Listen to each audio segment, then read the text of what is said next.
Heräsin toimistoltani. Edellinen ilta oli ollut varmasti ikimuistettava. Joillekin. Paikallinen Chicago-ravintolainen tarjosi minunlaiselle viinaan menevälle nuuskialle paikan haistella kaupungin uusimmat tuulet. Ja yleensä ne olivat vastatuulia. Oli jo ilta ja teki mieli tupakkaa, jota minulla ei tietenkään ollut. Oli lähdettävä siis kauppaan. Nappasin askin käteeni. Tulitikkuaski tuntui oudolta. Sen sisällä oli nauha. Kuuntelin. Nauhalta kuului kahden henkilön välistä epäselvää keskustelua. Toisen henkilön artikuloinnin tunnistin. Kauppaneuvos Fellman. Kauppaneuvos. Hänhän oli ollut kadoksissa jo pari kuukautta. Huut olivat kiertäneet kaupungilla, milloin Fellmanista haluttiin lunnaat, milloin vaimo petti häntä, tai että kilpailijat olivat raimaneet hänet. Vihollisia hänellä riitti.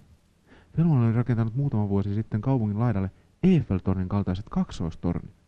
Niillä ei ollut mitään virkaa, hän vain halusi ne. Tämä oli osoitus hänen horjuvasta mielenterveydestä.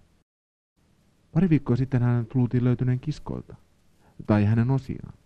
Silpoutunut ruumis ei kuitenkaan ollut hänen. Kasaan paristetusta ruumista ei löytynyt jälkiä tatuoinnista, jonka hän oli ottanut tornin valmistumisen kunniaksi. Joku epäili, että kyseessä ei olisi ollutkaan onnettomuus. Ketään ei kulkurin torso kuitenkaan kiinnostanut. Ruumis tuhkattiin. Miksi Fellman oli nauhalla? Taustalta kuului junan ääni. Kelasin ja kuuntelin. Kelasin. Se oli pikajuna. Sellainen, joka kulki vain etelään. Keskustelu oli siis nauhoitettu jossain etelään johtaman radan varrella, jossain teollisuusrakennuksissa. Tai veturivarikolla. Mutta miksi nauha oli minulla? Askin pohjalla oli puhelinnumero. Soitin numeroon, josta vastasi tuttu retku. Hän vain pyysi tulemaan luokseen. Tiesin minne mennä. Matkalla ostaisin tupakkaa. Laiturilla seisoi pieni mies. Alpo Nikkilä, tuttavallisesti Ali Nilkkilä. Hän oli pikkurikollinen, joka pyöritti makasiinille omaa bisnestä. Nilkkilä tervehti. Hän oli sujauttanut nauhan minulle eilen ravintolassa, huomaamattani. Teatraalisuudesta huolimatta hän oli toiminut oikein. En vain vielä tiennyt, kuinka oikein. Nilkkilä kertoi löytäneensä nauhan makasiineiltaan jo muutama viikko sitten. Hän kuunteli sen vasta eilen ja tunnisti toisen miehen nauhalla. Hän oli Risto Okeroinen, rautatieharrastaja, hyvän tahtoinen, mutta yksin viihtyvä. Toista hän ei tuntenut. Nilkkilä kertoi, että nauha oli sama, jonka hän oli myynyt noin 2 kuukautta sitten Ristolle, jonka harrastuksena, tai siis pakkomieltänä oli nauhoittaa radan varressa ohikulkevia junia. Nilkkilän mukaan parina viime viikkona miehen liikkuminen radan varrella oli huomattavasti vähentynyt. Risto asui vanhalla varikolla. Eikä tässä vielä kaikki. Ali kertoi löytäneensä eilen myös kuoren. Se oli osoitettu minulle. Naiset eivät Nilkkilälle kirjoitelleet. Kuoressa oli postimerkki. Kaupunki, linna ja vaakuna. Fellmanni. Kuoressa luki. Huomenna kello 22. Selvästi kutsu tapaamiseen. Ja vieläpä tänä iltana. Pyysin vielä Alilta tupakkaa. Hänellä ei ollut. Pitäisikö tutustua tupakan salakuljettajiin? Poistun tapaamiseen. Mietin matkalla tapahtumia. Fellman ja Risto keskustelevat nauhalla. Miksi? Muutama päivä nauhan ilmestymisen jälkeen silpoutunut ruumis kiskoilla. Riston liikkuminen rata-alueella oli huomattavasti vähentynyt tapauksen jälkeen. Oliko Risto tullut varovaiseksi? Miksi? Vai oliko Risto edes elossa? Oliko tuo silpoutunut kulkuri Risto?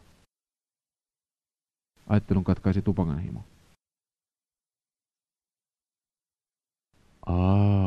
Kauppaneuvoksetar rouva Fellman.